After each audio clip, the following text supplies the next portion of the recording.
There were giants in the earth in those days, and when the sons of God came in unto the daughters of men, and they bare children, the same became mighty men, which were of old men of renown.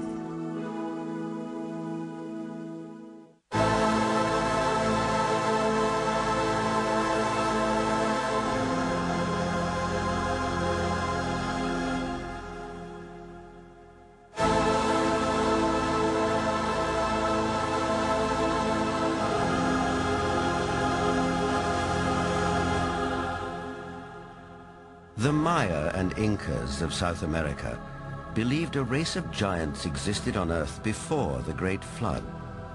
So did many other ancient civilizations.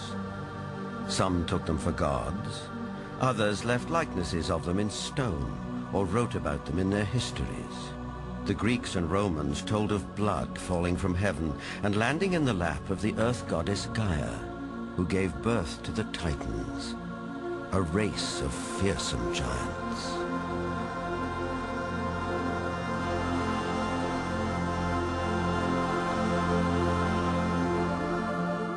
Perhaps the most famous of all was Goliath, the Philistine, one of 5 giant brothers. Vendell Jones is an archaeologist with a style of his own. He spent a lifetime tracking down Goliath and the Ark of the Covenant, with which the Jewish holy book of the Midrash tells us the giant made off. Goliath thrashed his way through the Israeli soldiers, ran over and scooped the ark up on his shoulder, slew Pinchas and Hopha, and took the ark back to the camp of the Philistines. It was in this field, 15 miles southwest of present-day Jerusalem, that legend says Goliath was finally slain.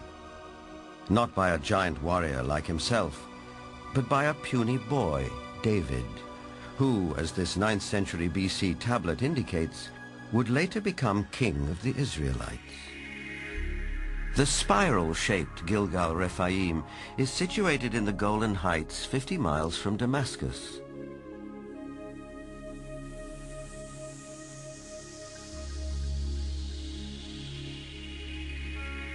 Constructed from an estimated 40,000 tons of loose rocks, it is remarkably reminiscent of Stonehenge. Both have been dated at around 5,000 years old and have similar megalithic stones. And like Stonehenge, Gilgal is also said to be associated with giants. Only in this case, there's biblical text which seems to support the claim.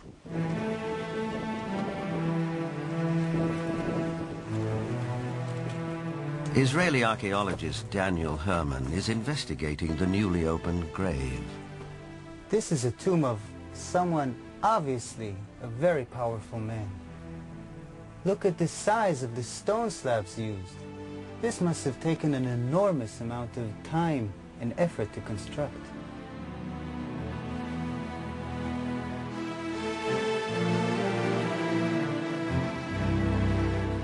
When the Israelites came here and wrote their Bible, it was already here. They saw it. So they have documented the identification of the site by saying that this region was ruled by Og, king of the Bashan. Og is described in the book of Deuteronomy as, and I quote, "For only Og, king of Bashan, remained of the remnant of the rephaim." Rephaim is Hebrew word for giants.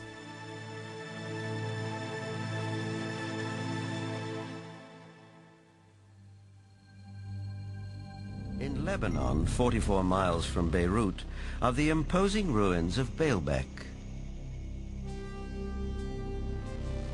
There is mention of this place in the Old Testament's Book of Kings.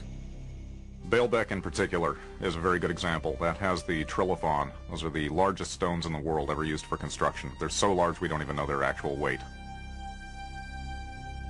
Those stones were somehow quarried, moved 5 miles, lifted 25, 30 feet in the air, and placed together so closely that you can't fit a razor blade or a piece of paper in between them. We have no idea how they did it. We don't have a crane in the world that can lift weights anywhere near what those things are. No one knows for sure, but according to Arab tradition, the earliest temples were built here after the Great Flood by a tribe of giants for the biblical king Nimrod.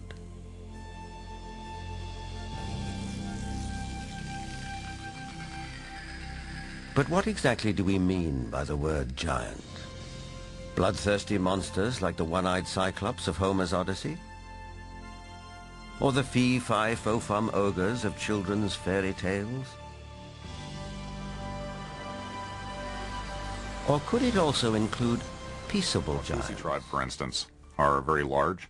The median height for most of their males is close to about 7 feet. They're extremely tall.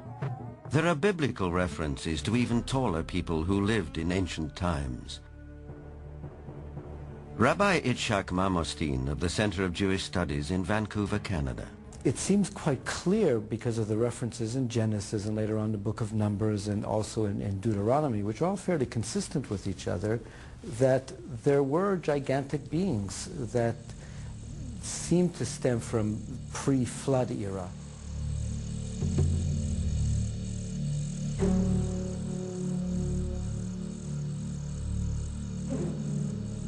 Is it possible that environmental conditions of past ages favored the development of giants?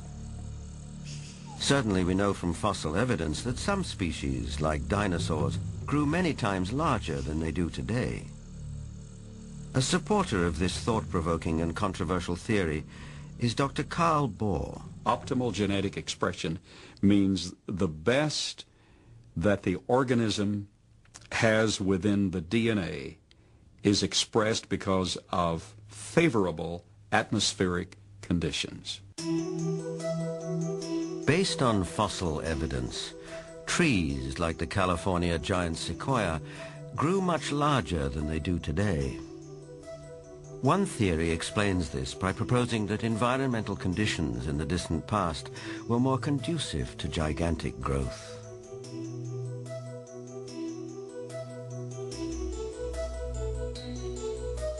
Under these described conditions, plants and animals would live longer, be much larger, and that's precisely what we find in the geologic column in the fossil record. Plants were much larger. All living systems were larger. We have animals that today have an 8 or 9 foot stature with a 16 to 20 foot stature. We have insects such as the dragonfly. Today, the dragonfly has perhaps a 4-inch wingspan. In the fossil record, his counterpart, Meganeuropsis, had up to a 5-foot wingspan. Everything was larger in the past. I'm of the opinion that under better atmospheric conditions, people were living not only longer, but they were taller, much taller. Giants and dinosaurs could not exist today as they did in the past because the atmospheric conditions simply will not permit it. We had a greater ozone layer at the time prior to the flood. At the time of the flood, it was diminished to about 1/7 of what it was at that time, and therefore, life on this earth as we know it no longer has the same life expectancy as it did at the time of the flood. A thinning of the ozone layer means less protection from the ionizing radiation from space, and less protection for plants and animals. Being interested in Earth's original conditions, after 35 years of research on those parameters, I've attempted to reconstruct that context.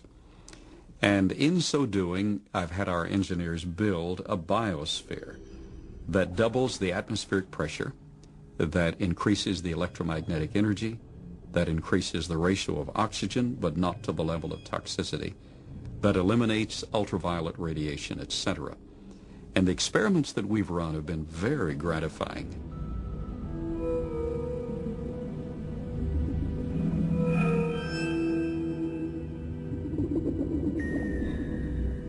In our controlled scientific experiment, we have measured the effects of a pulsed electromagnetic field on biological systems. We have these pacu piranha fish that normally at 3.5 years of age are about this size under optimal conditions. Yet we have them now in excess of 20 inches, weighing just under 5 pounds each. Under these controlled conditions, we have succeeded in producing giantism at an accelerated rate. Taken at face value, the research looks persuasive, though it has not yet been replicated by other scientists.